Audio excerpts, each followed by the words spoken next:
So ఇప్పుడు Shivani will speak. అందరికీ నమస్కారం. ముందుగా మీడియా వాళ్ళందరికీ థ్యాంక్ యూ సో మచ్ అండి. సినిమాని అంత సపోర్ట్ చేసినందుకు, మా టీం అందరినీ కూడా అంత సపోర్ట్ చేసినందుకు.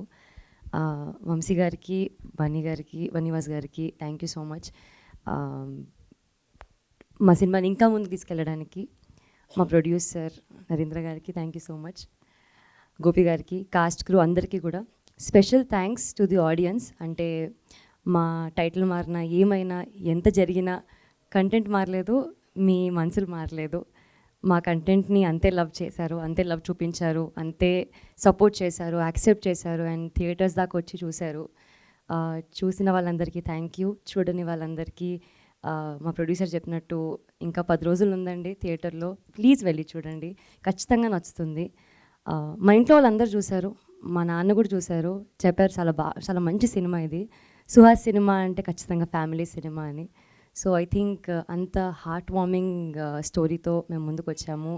మీ అందరికీ ఖచ్చితంగా చాలా నచ్చుతుంది. చాలామంది అప్రిషియేట్ చేస్తున్నారు, ఎంతో మంచి ట్వీట్స్ పెడుతున్నారు, మెసేజెస్ చేస్తున్నారు.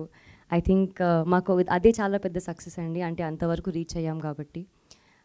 ఓవర్సీస్ కూడా చాలా మంచిగా ఆడింది అండ్ వాళ్ళందరికీ కూడా పేరు పేరున thank you. I think I should also talk about team that is behind the camera. మా డైరెక్షన్ డిపార్ట్మెంట్ వాళ్ళు అసలు చాలా కష్టపడ్డారండి. చాలామంది యాక్టర్స్ ఉన్నారండి, కాంబినేషన్స్ చాలా ఉన్నాయి. అందరినీ మేనేజ్ చేసి సెట్లో ఏం కేయాస్ లేకుండా ప్రాపర్గా హాయిగా షూట్ అవ్వడానికి వాళ్ళు సపోర్ట్ చేసినందుకు థ్యాంక్ యూ. మా ప్రొడక్షన్ డిపార్ట్మెంట్ వాళ్ళందరికీ కూడా థ్యాంక్ యూ. మా పిఆర్ఓ వాళ్ళకందరికీ కూడా thank you so much. Thank you for all the support, all the love. ఇంకా లవ్ చూపించాలని కోరుకుంటున్నాను. Thank you so much. Thank you Shivani, thank you so much. మీరు యాక్టింగ్లో పర్ఫెక్ట్ అసలు, and nature wise like your real అనమాట. అది always వినపడుతూ ఉంటుంది and screen మీద కనపడుతూ ఉంటుంది. Thank you. ఇలానే మీరు ఎప్పటికీ ఇలానే ఉండాలని మనస్ఫూర్తిగా కోరుకుంటున్నాను. అండ్ నా ఐ రిక్వెస్ట్ లైక్, అంటే జోక్స్ పార్ట్ అండి, but the thing is very like, ఒక సినిమాని ప్రేక్షకుల వరకు తీసుకెళ్ళడం అనేది ఇవాళ రేపు చాలా బిగ్గెస్ట్ టాస్క్ అనమాట. దాన్ని ప్రేక్షకుల వరకు ల్యాండ్ చేయడంలో ఆల్వేస్ సక్సెస్ఫుల్ ల్యాండింగ్ ఇక్కడ నుంచి వస్తే. సో ఆ జర్నీ నేను Day 1 నుంచి చూస్తున్నాను. అప్పటి నుంచి ఇప్పటి వరకు ఈవెంట్స్ చేస్తూనే ఉన్నాను. బట్ ఇప్పటికీ ఇన్ని సక్సెస్లు వచ్చిన తర్వాత కూడా అందరికంటే ముందు వచ్చేది వంశీ గారే.